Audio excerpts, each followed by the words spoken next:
I think we're live. I think we're live. I apologize if you guys can hear there's like a demon of a truck or something going on outside. Just hollering out there. Hopefully it's not too bad. Hopefully we can get through it. It's probably not nearly as bad as I think it is. Thank you guys for joining me. Thank you for spending your time. Thank you for saying hello. And, today we're going to talk about, what do we call it? A Lightworker's gifts. Finding and strengthening purpose. It's funny, I forget the title. I made it an hour ago and I forget what it was. So first, I think probably a good place to start is what is a Lightworker actually? What is that? Because we have this, on the channel, we talk a lot about identity and persona and the difference between like soul's persona and the identity. And so the term Lightworker has become a sort of very wrapped up kind of term and a somewhat egoic term. So what I'm hoping to do is help pull away from that a little bit by helping to show that actually every being is a light worker, right? What we are is crystalline beings. We're crystals of light, right? And we walk around just like crystals, rocks, or gems and things. It's not much different than that. The only real difference is some are aware when they're transmitting this loving energy outwards or inwards to themselves that they're doing their light work. Others are not aware of that. That's really the only difference. So those of us who are aware that we work with the light, we tend to get drawn into these mystic realms, right? We tend to, usually sages and seers, mystics, start to be the ones that start to lead the way in awakening consciousness on a planet. That tends to be the case because these are the ones that have put in sort of different spiritual work to raise up, and then they start to usually teach their way to do their work, right? We tend to do that. We like sort of attracts like, and then we teach it. But what I wanted to try to help people realize is that you are the gift, right? Your being is invaluable. Like we can't measure the value of you. The gift itself comes from and through recognizing the gift you are. That's actually what brings it about. That's actually what enables it to really fly into being in you and bring about transformation. So I have friends, for example, that like they'll walk around in the forest just kind of blissing out for a while, and so if you're someone that does that or goes on walks, I do this, go on walk and just kind of relax into a peace state. When we're doing that, we're actually doing tremendous work for the collective. Tremendous work. Some people are aware of this and some people aren't, but we're transmitting consciousness outwards. Like we're emitting love, peace frequencies when we're doing that. So yesterday we talked about like how to save the world, which is doing this work. It's really just about releasing fear or lack and limitation of self. So when I said you are the gift, that is how we recognize our own power and how much our peace does affect the environment. It allows us to also notice that our value doesn't really come from what we do. It comes from how we are being, really. And even that, our value is intrinsic to us. So even if we're being ways that are not super valuable to the society or to us, even maybe we're self-sabotaging, as a being, our value doesn't diminish. The way we are being in that moment is, essentially a dream. in that moment, we're still a pure being of light. We're just a little confused. And it's the same thing with everyone. So we all have basically varying capacities to serve this light outwards. And also when we're giving it to ourselves, we're still doing the same work. We're radiating it out, still leaking it out. We're not just like holding it in or anything. We're contributing to the overall consciousness of the entire entity, of the entire planet. And that sounds grandiose and stuff. It's not. It's just because we're one consciousness experiencing itself. That's why it works this way. And what I'm trying to say is that everyone's doing it. Like, so when a mother's at home and she just, like, her baby wakes up and she just is so excited to see her baby, for example. And I know sometimes the baby wakes up and we're like, oh, I wanted to sleep, but I just mean, in the moments where the mother's just very excited about her baby, or like videotaping it and just very excited and sending it to people. Look at my baby. Like that's light work, right? That's spreading love. Not the video thing. That's not the part of it, really. It's the feeling that she's having with herself, with her child, the love and all of that. That's where the light work is, the seeing the perfection in other people or in the environment or in yourself. So perfection in the creation in any way, and establishing a baseline of peace and lack of fear is what opens us up to experience bigger awarenesses, more awareness, which makes our light work come into more fruition. And so we don't always have to be like called into doing Reiki or psychic things or tarot readings for people, or like we can, of course. I'm not saying don't do those things. I'm saying that some of us, for a while there, I thought I was supposed to be a tarot reader. I seemed good at it, but I like didn't really like it. I didn't really resonate with it. Part of me knew, just for myself, that I'm looking at a story here that can be interpreted in many different ways, and I'm not sure that I'm a good person to interpret this story for this other individual. I'd rather them learn how to read their own cards for themselves, because I certainly use cards for myself to get it helps to visualize your energy. Really, that's what it does. When you're drawing cards for yourself, you're pulling your auric field's energy, and what is important for you to witness is coming out. Like, that's all it is, really. That's what's happening. And when we're doing it with other people, we're helping to pull their what's in their field in, right? And that's kind of what's going on. So we're looking at real-time reflections of things, and so anyways, the reason I said that is because we can go into these not wormholes, but rabbit holes a little bit of like trying to think that we're supposed to do something that we've watched other people do. Like, we've watched this person do these types of readings, and that seems like it could be a fun thing to do. But I guess I'm just cautioning people not to get too stuck on like what we do for the light work. It's truly is just as simple as trying to bring the light to whatever you're doing. Bring the light, the Christ within, the Christed light, this pure spirit, trying to bring that as pure as you can to whatever you're doing, holding peace and joy in whatever experience. And actually, the harder places for us to do this. So like, if it's really hard for us to do this, like, let's say at family dinner, right? I can't remember who it was, but somebody said, if you think you're enlightened, go spend a few weeks with your parents or something like that. Right? Like, our family tends to be, and relationships, like close relationships, tend to be the harder places because we're invested in what's going on, and it emotionally we can get rattled, right? Shaken up a bit. So when we get shaken up, that's okay, but we don't need to shame ourselves. Like, none of this is to ever shame ourselves. We're literally just realizing, oh, I'm already doing it. I've already been doing it my whole life. Every time when I was a kid and I was just like swinging on a swing and just like, like I was doing it then.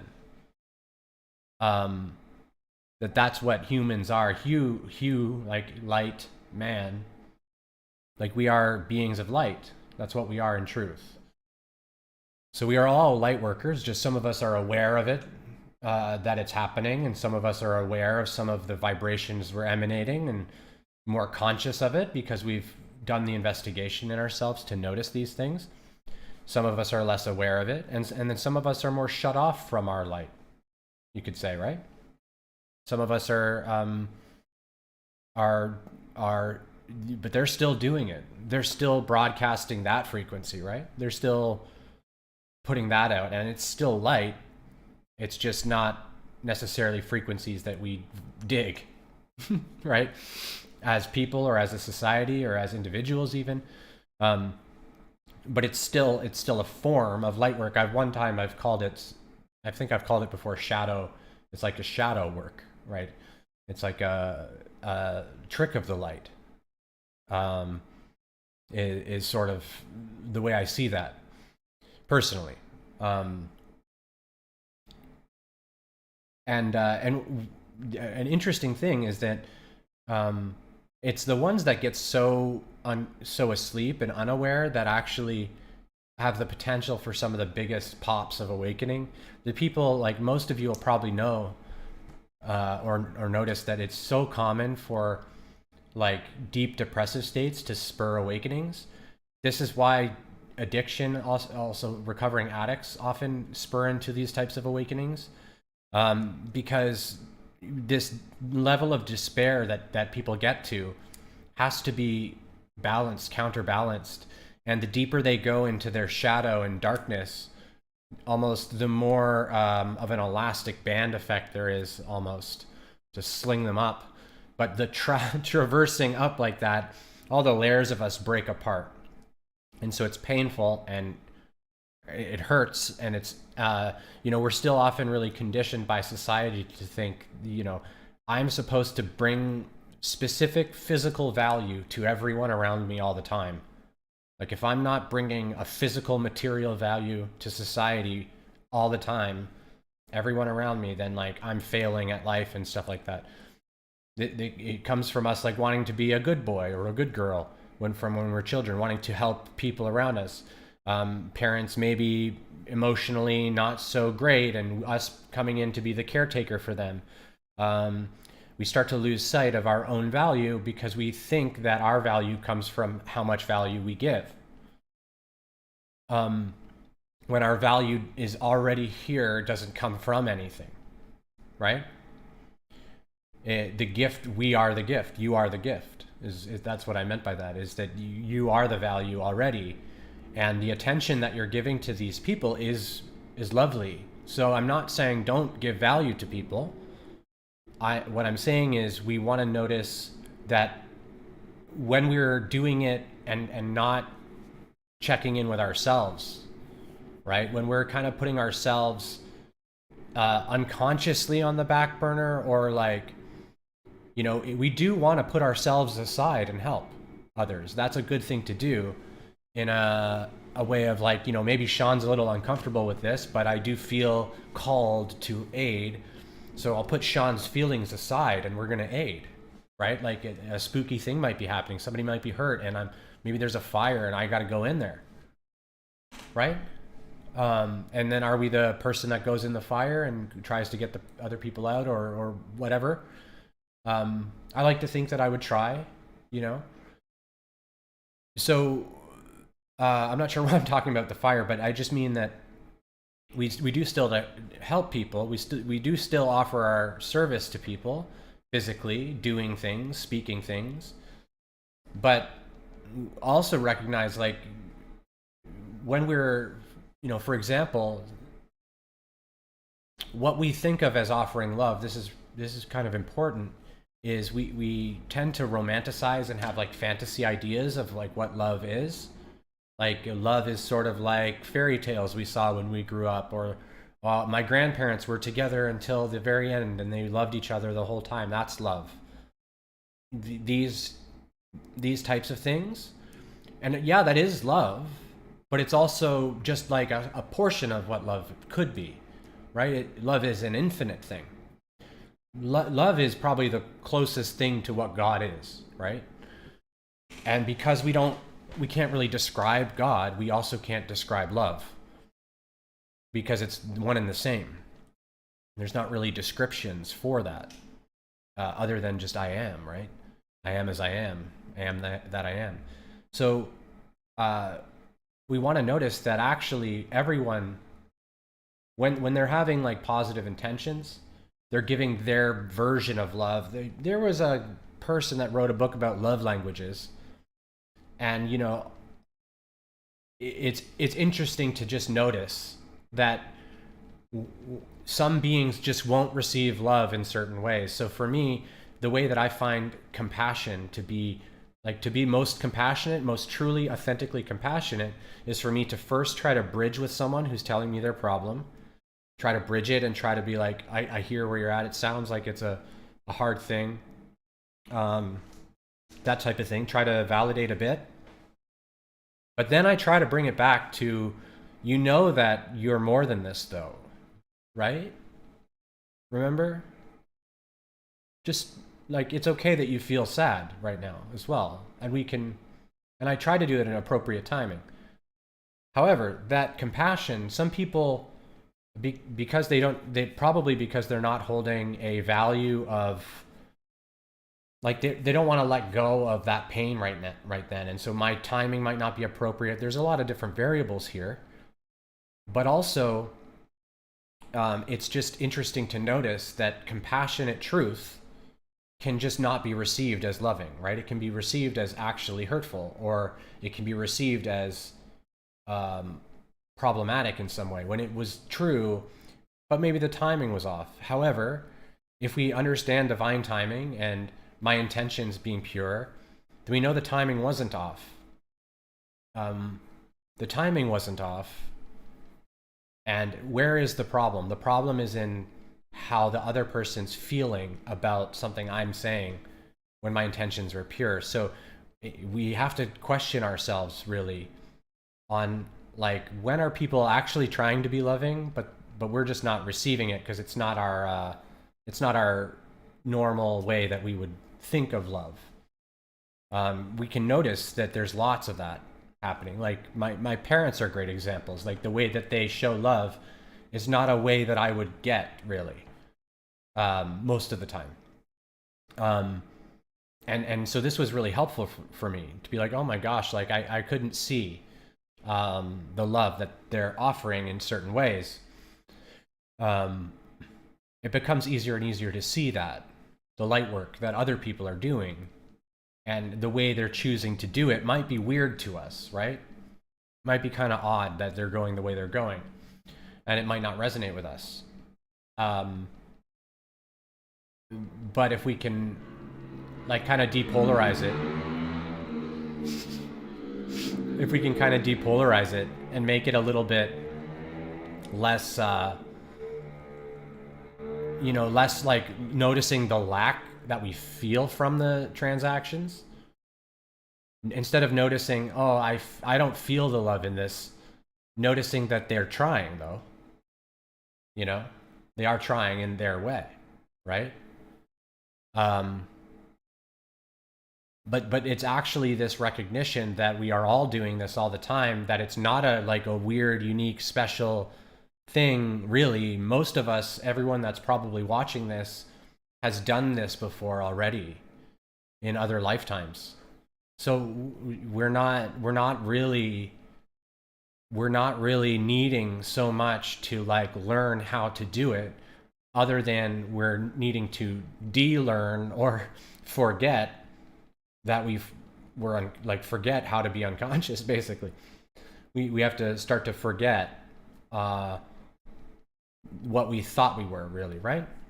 I think we all know that when we start to go through the awakening, that parts of us that we thought we were just start to fall away, right? Which is all perfect. But what we end up doing is becoming essentially cosmic midwives, Christ consciousness midwives, which is a paradox because we're not actually here doing anything. But what we start to be able to do when we hold the frequencies I was talking about, the peace and joy and bliss and seeing the perfection in others, even in weird situations, we're helping to birth the Christ in them. We're becoming midwives, would be the term for it. We're assisting the divinity to flow through us into their body and aid them in their purifications. And it's true that that's what's happening. And we don't have to verbalize anything. We don't have to say a word to them. All of this is nonverbal. It can be spoken, and sometimes it's effective. If you have an audience that wants to hear it. However, most people don't want you to say these things to them. And if you start to talk about how much God loves people, they find it a little odd. It's religious sounding, right? It reminds people of control and paradigms of weird God-fearing stuff. So we don't actually need to say anything. We're literally just holding a vision of them as perfect, which it exalts them, and it helps them. It helps that soul remember. And it's important that the paradox is recognized, that we don't do that for them. They're doing it. Like God's doing it. God's doing it. We're just like there. We're just observers of this. And the more we can release to observe that purely, like the more wacky it gets, like the more amazing it can get.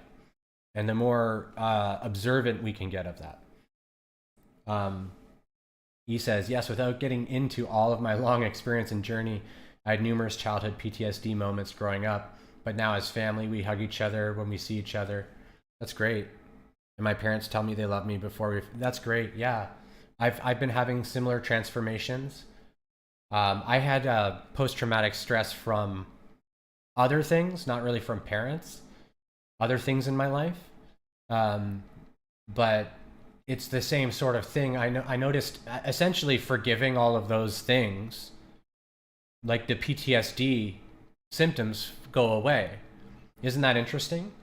We forgive the stuff. The relationship may or may not exist, but the people that did the things and all the stuff that happened, forgive it all, forgive life, forgive God, forgive people, forgive myself for being involved in it, forgive all of that.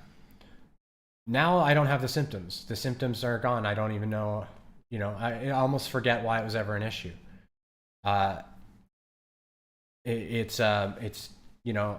hoping to help probably people with post-traumatic stress and anxiety and things like that, especially people that are diagnosed like ADHD. I want to probably try to help people like that. I'm working on some stuff about that, but it's tough to get into I'm not a doctor, so I am a little concerned about how I approach it, I guess, from the society's point of view, what they'll think about things I'm saying, right? Because I'm basically going to say that we can heal these things like just through basically forgiveness. Pretty much, right? Like, so my healing of ADHD was just for forgiving the mind that I thought was a problem, like forgiving it for being the way it is, right? It's a part of me. It works this way, and I became like accepting of it. And then once we forgive it, then we see it clearly, and we'll see the gift in whatever it is. There's not much of a gift in post-traumatic stress, other than helping us to the reason for it really is to keep triggering us to go back to the wound, like, so we can actually thank that for that indicator. It's very annoying. I understand. It's very frustrating and can be freaky even to have the triggers come up, but we can actually be like, wow, if the trigger didn't come up and re-stir this up in me, and it's almost a cellular response, right? And even if you smell the same cologne or the perfume that the person had, or you can be like, whoa, what was that, right? May not even make the tie necessarily consciously. The body just responds. So when we forgive and forgive even the triggers of it, and notice like the triggers are basically saying, hey, we still have this wound about this, we're still freaked out about this, it's totally okay. Like, admitting our fears and then seeing them is how we resolve them. So yeah, so I just wanted to bring that in. I think it's great that you're doing that. And you know, I have the same relationship with my ex-wife. Like we were very close. Um, you know, and I didn't think that that would be possible necessarily. And but with forgiveness and with patience and both of us truly working to forgive and bring peace, not just for the kids but for ourselves and for our friendship. I've known her since I was like 15 or 16 or something. um you know, like that's where the juice is. That's where the good stuff is. Because it's our, like, all the stuff where we're angry with the world and people and all that, that's the stuff that like keeps us held down.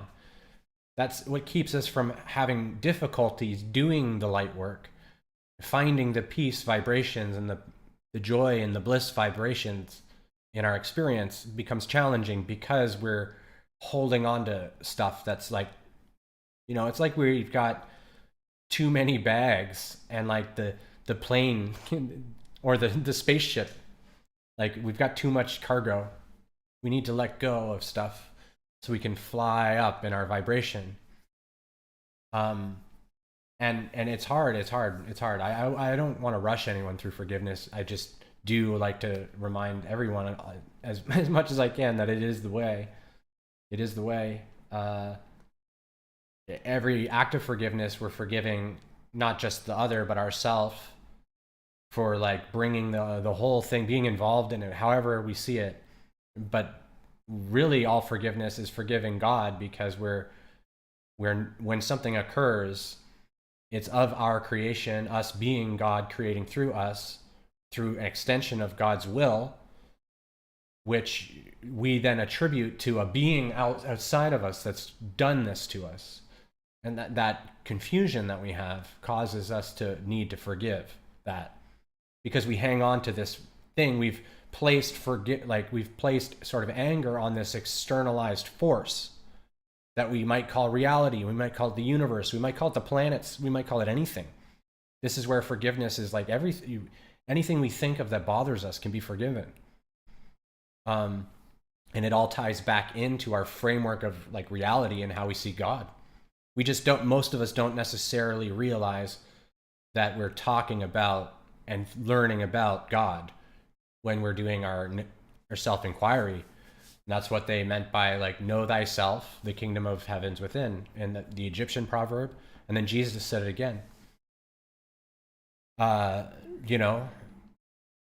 Knowing yourself teaches you of God and how God knows you. So when you know yourself as the gift of light you are, your light work becomes natural and just flowing out of you without any real efforting. There's not like doing things.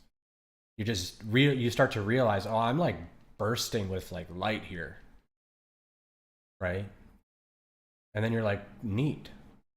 It's not much of when we have these, I tend to teach like not to worry about it, because we can feel very fantastical, right? We can get whoa, and I call myself a wizard, right? So I'm like, I used to walk around and like generate lightning cyclones or light cyclones, and like I could see them forming, and then I would just like send them off and stuff. And it was weird. Like when my third eye first opened and I was like, whoa, I can't see it with my eyeballs. I see it in the inside. But I can feel it happening. I feel the energy, and it's weird. And I didn't know what the hell I was doing. I didn't know what I was doing. I don't know what that could possibly do. But I realized that I was just playing with my love and throwing it around. I was just in this state of joy in whatever I was doing, throwing the love around. I wasn't giving it to anyone. I was just throwing it around, right? In these little love tornadoes. And so that's an example of light work that has nothing to do with anything, really, right? How effective was that? I don't know. I couldn't tell you. It was fun. I don't really do that stuff anymore as much, but sometimes I'll do lap prayers around the neighborhood. I do them quietly now because people get upset sometimes. I chant and stuff, and people are like, ah. I live in a busy place. They're like, ah, ah, ah, ah. There's like, you know, I and I look sort of like I might not have a home. It wouldn't be too surprising if I approached and said, I actually don't have a home. Right? And so in my area, it's like questionable behavior and looking the way I look causes people to get a little spooked, it seems. So anyways, but that's one thing that I would say is light work, right? Like doing that. But also, like I said before, just playing with your children, even like pretending with them and like drawing unicorns and stuff or whatever. Like it's so simple that we put all this pressure. It's not even us doing it, it's the ego doing it. It's the adversary doing it, saying, you're not doing it good enough. Look at what that person's doing. Look at what that person's doing. And you're not doing that. You're just doing your job at the thing. And one of my friends talked about once just sprinkling light everywhere. Like that's what she does. She just sprinkles light everywhere. And that's the best way to think about it, is like try to bring that light to everything and everyone you can. And when you can't, be like, I wonder if maybe I could do that better next time, or if maybe that's just not a thing I want to get into, right? Like there's no shame in like not being able to hold a peace presence in a conflicting situation. There's no shame. That's the exact same thing as post-traumatic stress. It's just a different intensity of it, right? That's what all trigger is. Post-traumatic stress from thinking you're a body, more or less, thinking you're a human. This is you, the limited self. That's what triggers basically are. And then we just have a spectrum of like how it affects us and what intensity of it and how deep into the body is it, how unconscious is it, depending on what it is, right? So all of those triggers in that way indicate to us where we could probably learn to let something go, or like find where that limitation was and go, oh, I'm infinite though. Great, good thing I saw that. And then the next time we are confronted with a similar situation, we're probably going to find it's easier to hold our peace because we've noticed already the pattern. That's sort of how it works. It becomes very autonomous. We just notice, we start to see. And then when we try to the ego tries to lie to us. I don't want to say we lie to ourselves, but the ego lies to us about it. And we're like, I remember that. I noted that you're lying to me right now. We may still actually do the same type of behavior, and we may not be able to hold the peace, but we notice the fibbing happening. And so that we'll notice that we might feel even a little extra guilty. Part of the like side effect of being aware is the conscience. Like you can't lie to yourself as easily. And once you know the truth of something, unless you're like really holding on to an illusion, you're gonna just not be able to ignore that the truth of the matter is this. So it doesn't matter what the ego mind's saying, because the truth is over here, and I already know that. And so any forgetting of that, it becomes almost like an effort, like a pretend. We have to just suppress. No, I don't care what the truth was. No, I'm going to do this anyway. No. Like doing like that, it's like work to ignore, right? So thank you guys so much for joining and for listening, by the way. I really appreciate your time. Sarah says, that's awesome. I've had similar healing with my family. That's great. It's wild. Never thought it could happen. Yeah. It's surprising sometimes where we get to. He said, I didn't do what everyone thinks is good and what everyone expected me to do as a good person. I did what I thought was loving for everyone, including and especially what was loving for myself. Sarah says, I think that's the ticket, E. I think it's a lesson in letting go. Yeah, exactly. You know, it's great if you were more like self-aware earlier on, Like, you know, I was to a degree, but I got wrapped right up in like trying to be a good boy, basically. That was my thing. I just wanted people to tell me I was a good boy. That's it. So I would pretend to be a good boy. But my natural inclinations were more like society frowned upon my more natural ways of being. So I had to pretend so that people would think I'm a good boy. Not that I was actually a bad boy, right? It's funny to call myself a good boy and a bad boy. I'm like 30 something years old. It's funny, but it's good. I actually think of myself. I think of all of us as a child, right? So I think it's good to see ourselves that way. But it's good that you had that knowing, and yeah, you didn't do that. Can't be a victor and a victim. Yeah. Yeah, victimhood is delicious until it's not. Yeah, yeah. Yeah, that ego triangle, I don't know if I think I've talked about it on the channel. Victim, hero, and villain, right? So whenever anyone's in any of that role, we're playing an ego drama. And if you look at any drama of the ego, there's a villain somewhere, then there's someone wants to be a hero, and also we actually rotate through all these roles with ourselves.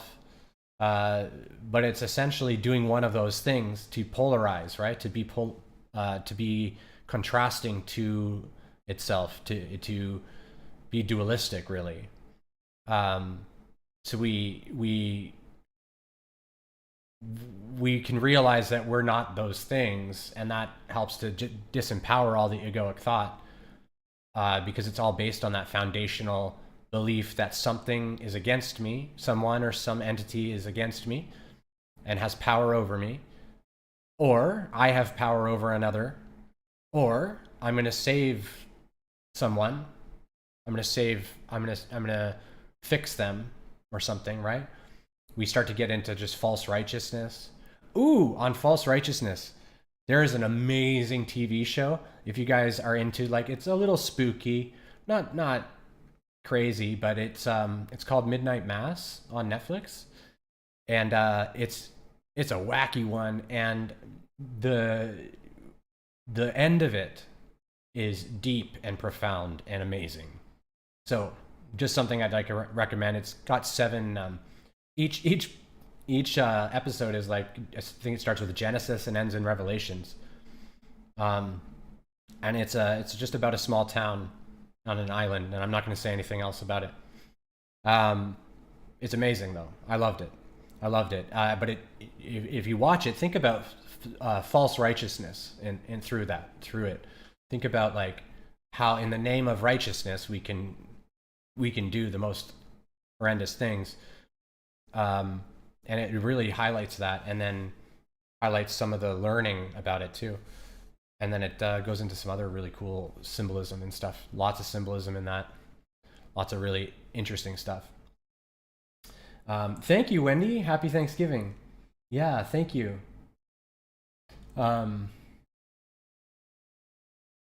It's been almost 60 years of struggle that I can affirm letting go is best for your own self. It's the hardest thing you'll ever do, but once bitten, twice shy. Yeah. Yeah, letting go of it is hard. Especially, it seems like the longer we've held it in time, like the more cycles we've gone through with it, almost. So the more anchored in it is to our, I think it's sort of our cellular and neurological pathways, our neural pathways. So our body is like emotionally reminded more, or it's more habitual, perhaps, more anchoring for us, more troublesome. That's my interpretations, just from what I've seen in people that I work with and stuff all over the place, and in myself as well.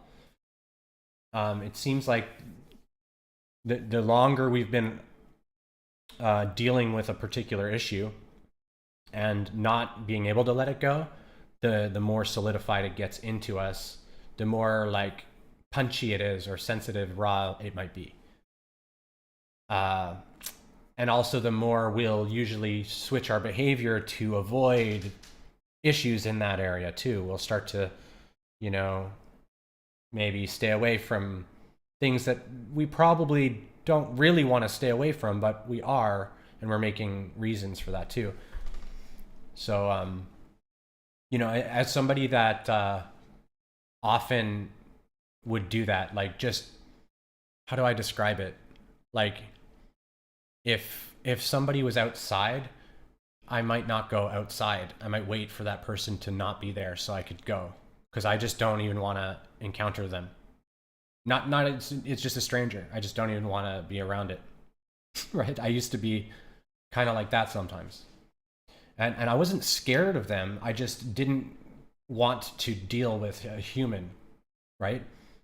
Humans, you know, I just didn't trust humans really, any of them.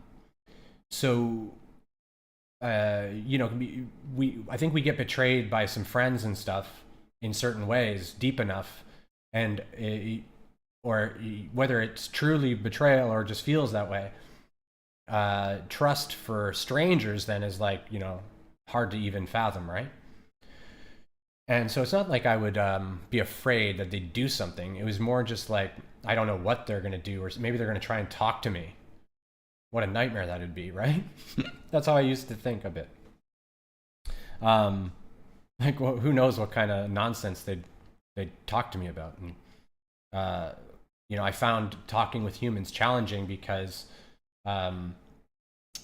many reasons, but you know, so for me it was a lot of forgiving all of that stuff, like literally just forgiving that I have even this resentment for, like, my own race, my own I said race, but I mean my own species of being, right? But I do have resentment for my race as well, right? As a white male, I have had it. I don't think I have much of it anymore, but I've, you know, forgiven that stuff. So, yeah.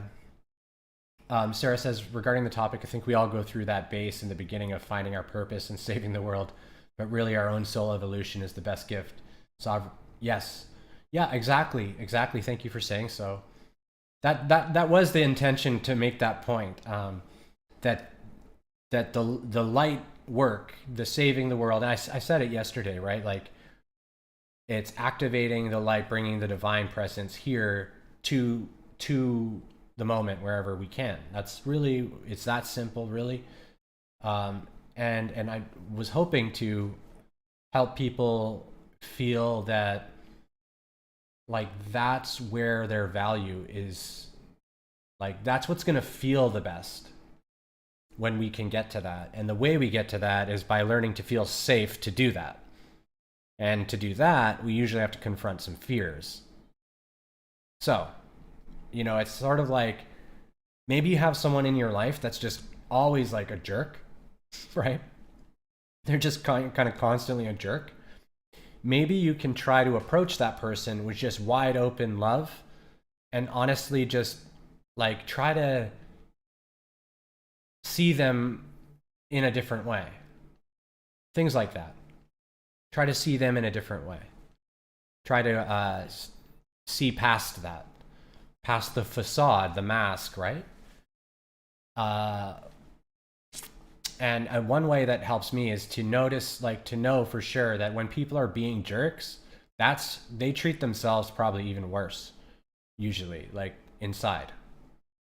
They are projecting how they feel about themselves at you, and it actually isn't really about you.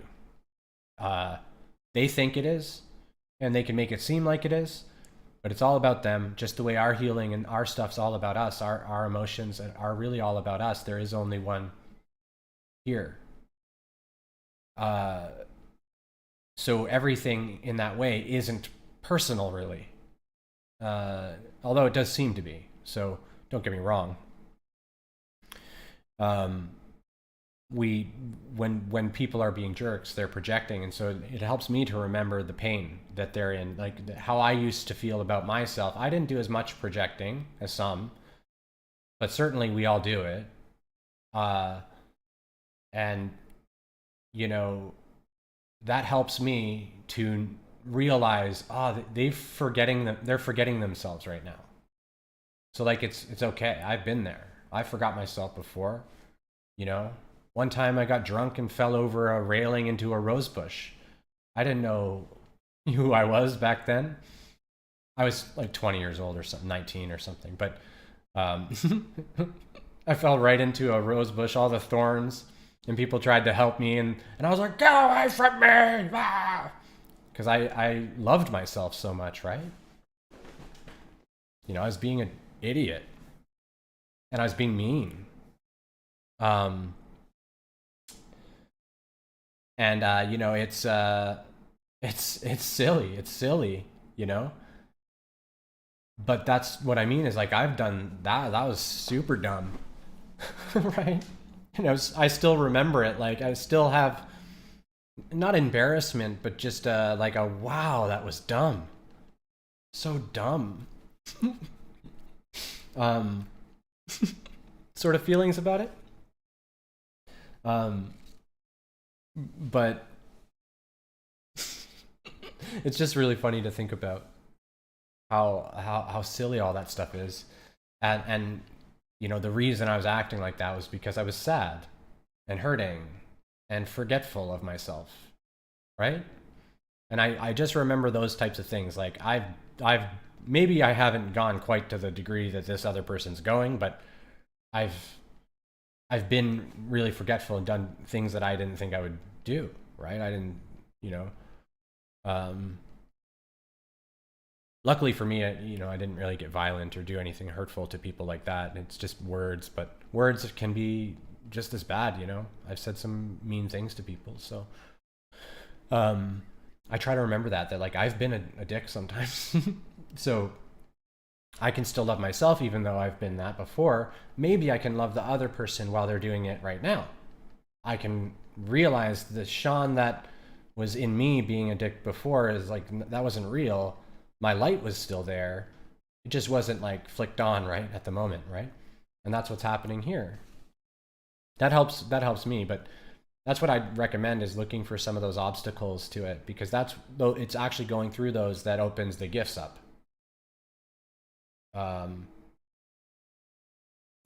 You know, like that's what opens it up, is traversing through some of these fears we have around our own gifts and like our own ability to be light and truly know what we are, like, and embody it, right? And it doesn't mean we walk around talking about how we're an angel. We can do that if we want to. I'm not saying don't do what you please, but that weirds people out, so we can just not do that, or we can do it.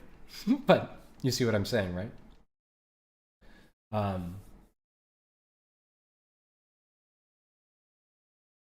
I remember the contempt for humanity, thinking it must be better somewhere else.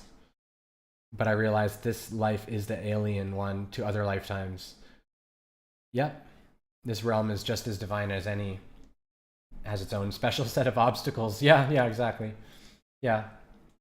Other people are jerks. Other people being jerks doesn't hurt once you know yourself. Most people don't know themselves and thus can't really know or see you. Yeah. And that's where the challenge is because when we start to be able to see them more properly, it's because we can see ourselves more properly.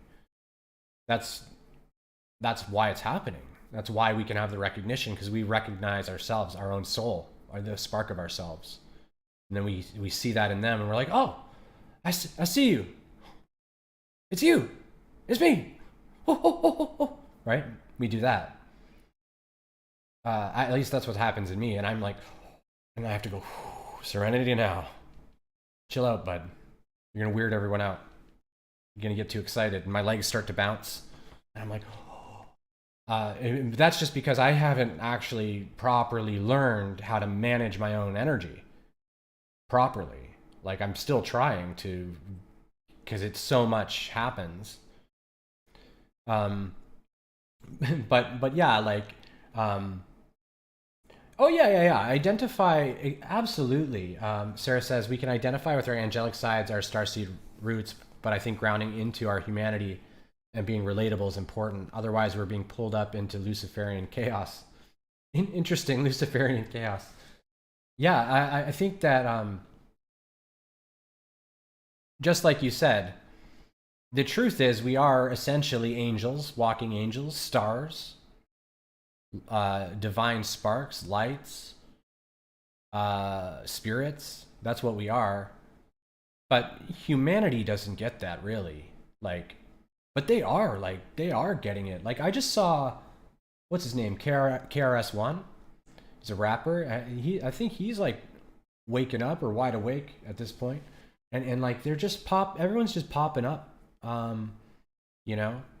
And so there will be a time for when we'll be able to just be more open. Like, hey, I'm talking to you, and I actually can see you riding a unicorn right now in some type of vision I'm having. Isn't that cool?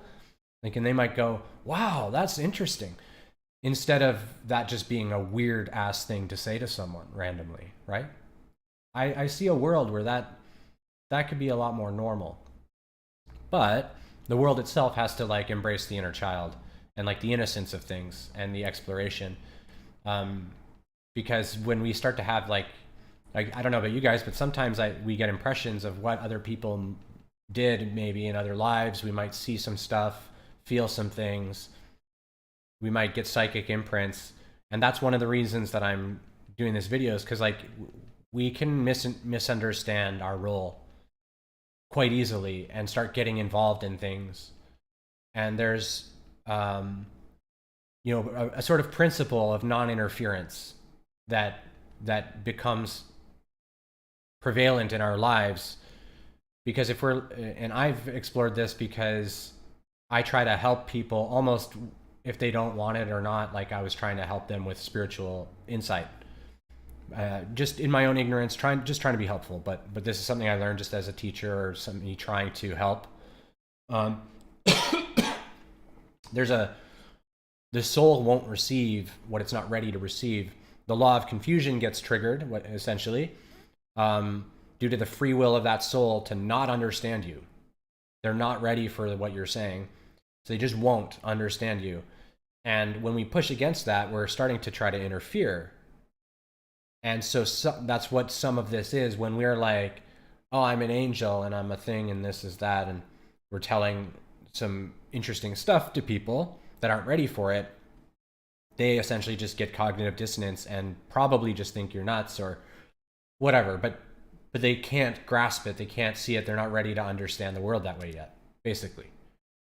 As a soul, otherwise they would go, oh, I've seen these things, oh yeah, you know, they'd be into it. If they're not into it, then, you know, so certainly when we're, you know, I've talked a lot on the channel about like soul mythos and our persona and like the story of the soul. We don't actually like have memory in the human, really. The soul really is what the memory is. The mind just sort of makes pathways for patterning of conditioned responses. It's the memory though is in the soul and the emotion, really, emotion and that. So oh, E says, wow, another sync I've been watching and catching up with KRS-One recently. He just announced this past week he's doing a tour in Europe. Oh yeah. That's awesome. He seems like a pretty cool guy. He was doing this thing and he made this amazing point. It's such a good thing. Actually, let's do it right now. So we're gonna oh, here's a good one. We'll say the word paradox, right? We'll say it together. Right? Paradox. And we're going to say it together, but silently. On the count of three. 3, or 1, 1, 2, 3. Right? So if we said it inside, we also heard it. But our tongue didn't move, and our ears didn't hear sound. So who heard it, right? The soul. The soul heard it. Um, he did this really really cool exercise. Just I don't know who he was talking to or why is he doing this. Um, but sort of the ears don't hear, right? The ears don't hear, the eyes don't see. The soul sort of sees and hears everything already, and then we layer on our own sensory systems for guidance in the physical environment. Basically, is how it works. So a really quick way to like feel into the soul is like the voices that you hear inside is the soul hearing like the mind talk, right? So when we say the word, the mind is speaking to the soul. So we're hearing the soul more like in the heart, actually. So it's really interesting to fiddle with those things. Yeah, Rockstar. Yeah. You saw it. You saw it. That was what I'm talking about. Yeah, it's genius. Just him noticing that, and then he goes in and he goes on to say like we're not this body, right? We're a soul. This is a fact, right? And I'm like, yeah. He's like, it's not religious. You don't have to believe anything. This is a fact. And I was like, fuck yeah, brother. I was like, this guy's getting it. He's getting it. Wendy says, I remember when an angel came walking up to me to tell me my son would survive and be okay. We were in Germany at a German hospital, and she spoke to me in English. That was in 1986. It's happened more than once since. Yeah, that's awesome. Yeah, I've had some experiences with angelics as well. I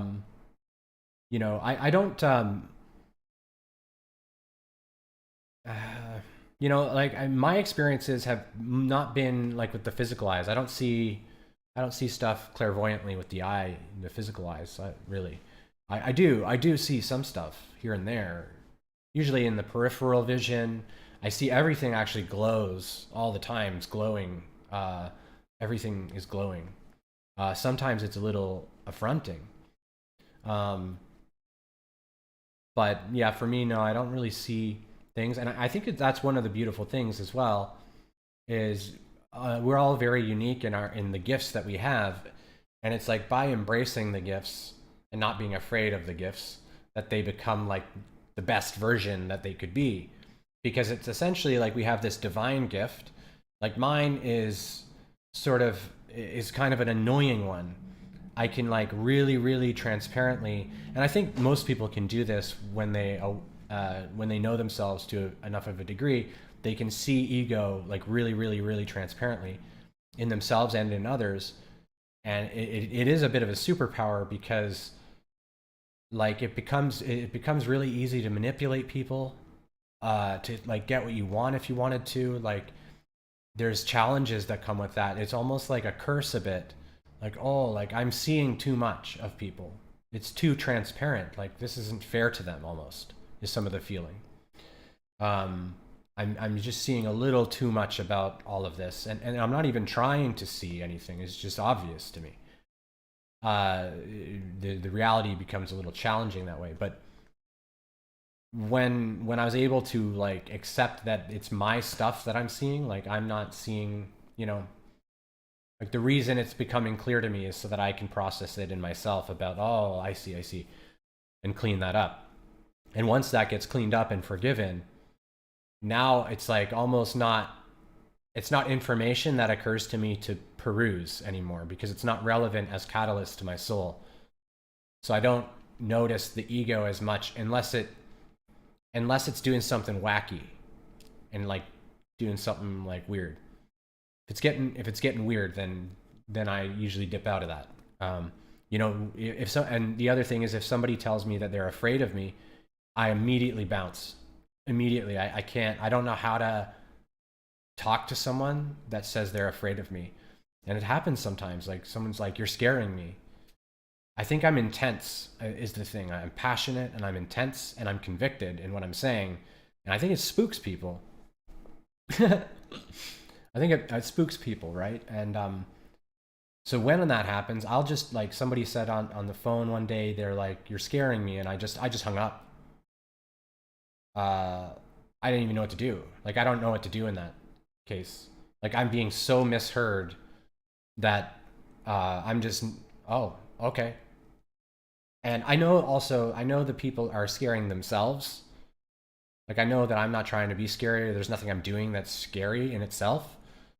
So I don't take the blame, and I don't recommend we do take blame, because this will happen probably to you guys, or has happened, right? You spook people or something, you get intense, you get excited.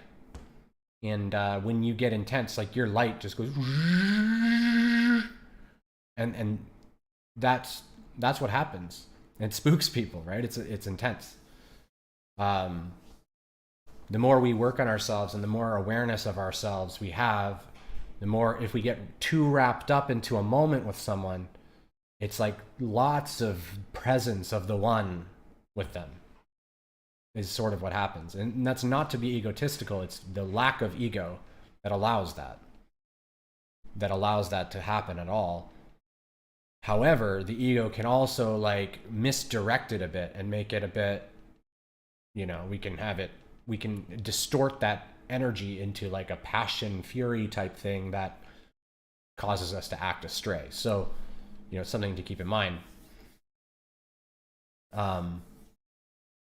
Wendy says, I'll also just know things before it happens. Yeah. Like, if you think about what premonitions are, really, like, we create the reality from the mind, right? So of course we know what we're about to experience. We do know what's coming. We know what's right next. We do, pretty much. We have an idea of what it is already, because we've thought it into existence already. We've called it already. It's not that much of a mystery, truly, what's about to happen. However, depending on our ability to see that information, that's the trick. So lots of us, it becomes more and more clear what's happening, what's going to happen, what people are going to do, what I'm going to do, what's going to happen to me. I found, for me, like, I get so many of those imprintings or visions, whatever, that I just like, whatever. I just let it all kind of wash away, because I find it to be distracting for myself personally. Like, if I'm worried about like what's going to happen to me in the future, then I'm not really focused on the present for me. And that's why some of these things that pop open as gifts seem like really interesting paranormal or phenomenal things we want to get really into. And that's sort of why I'm saying that, is because like these psychic impressions that we get can be very alluring to us, but they can also be distracting to what is actually helpful. But if we're feeling something about it, then there's a purpose to it. So I'm never saying we should or shouldn't do anything, right? Of course, I'm saying we should follow our hearts. And I know that a lot of people like to visit psychics and do psychic work and do tarot reading and Reiki, and some people are like grid worker things and whatever all the things are, right? But I want to like step back and be like, it's more like, you don't have to do any of these weird things, these phenomenal things, right? To bring light. I wanted to normalize it a bit. So like people that are like, oh, I don't feel like I can do that. I don't feel like I can be a grid worker. What does that mean, right? It's not uncommon for people to wonder what they're even talking about with grid working and the ley lines and all that stuff. They're like, what? Right? And people might feel, I get an impression that people are like feeling like they have to be like mystics and like all that, and they don't have to. Although we're going to see a resurgence sort of like the ancient way of being coming into modern, like our time now.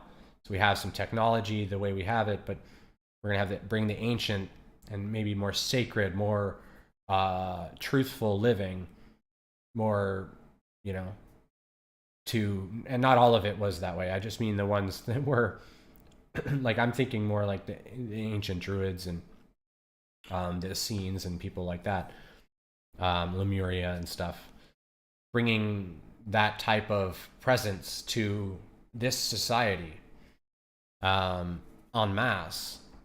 And it will be, I think, like a movement, much like, sort of the peace movement was in the 60s.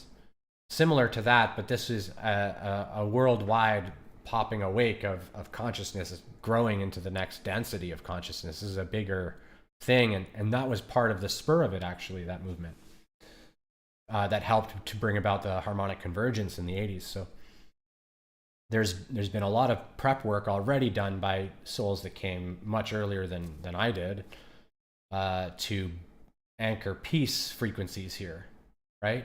To make peace clearly a good thing.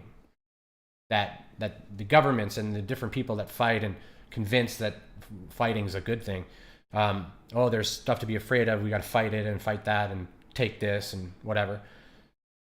Those people can't successfully subdue the truth of peace. Really, they can't really do that because it's not convincing. It doesn't convince enough. It's too much entropy energy for the soul to like hang on to the idea. Like eventually the soul goes, oh, none of that could be the case. It couldn't be the case. Like they eventually notice that. So yeah, so I think that's about time for me to get going. I'm really hungry. I'm gonna go downstairs and get some rice probably. But I appreciate you guys so much. Oh, Debbie says everyone brings light through their own experience and gifts. I love that we all have different gifts and different things we're led to through our own experiences. Exactly. Yeah, everyone's got different everything. Yeah, and there's a path and a purpose for everything too. So if anything that I said here made it sound like, oh, you shouldn't do this or that, really that's not the case. Follow the heart, follow your guidance. I'm just trying to balance the waters a little in the concepts of light workers and star seeds and how we get our gifts. And it's also phenomenal and super and magical, and it is, but it's not. It doesn't have to look the way that we're as a collective trying to make it look.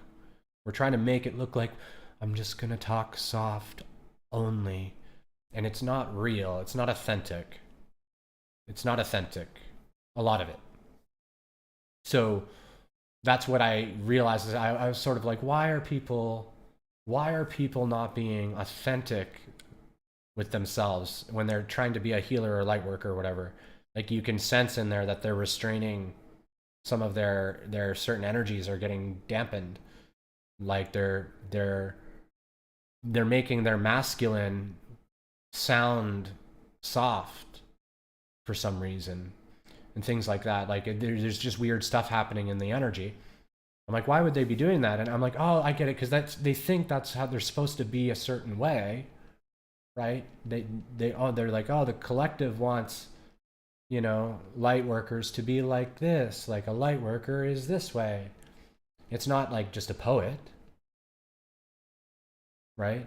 And like there's just as much magic in being a poet as there is in like reading tarot for people and like doing psychic readings or something. Like it's still a divine channel that's happening. It's still very magical. So it's more about finding the magic in everything, realizing everything is magic, everything is light work. So, and you know what got me into it? Somebody called me a new age dumb fuck or something the other day. I thought it was amazing because I'm like, I wonder what he's talking about. So I started to think about it, and he really got me thinking. It was great.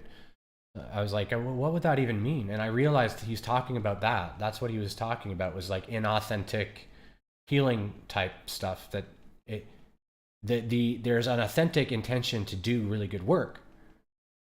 That intention's authentic, but the person's showing up a little bit inauthentically. And people will step into more of their power when they're showing up in their pure authenticity, not hiding from things at all. Like just, I'm here, transparent. And even when I'm on here on stream, for example, I tell you guys basically everything. There are certain things I don't go into because it weirds people out. So I don't go those routes. And when I test the waters and it's not weirding people out, then that's when I'll go into those things. When I feel like there's vibrational resonance to even hear those things. You know, that way it's pure, right? But yeah, thank you guys so much. I love it. I love it all. I love it all. Oh, Lemuriel and Starseed Wannabe. It's okay that you missed it. You can catch the replay. You know, and so grateful for you joining. And you know, everyone, appreciate you so much. You guys are the gift. You are the gift. So just bring your gift to people. Thank you so much. Take care.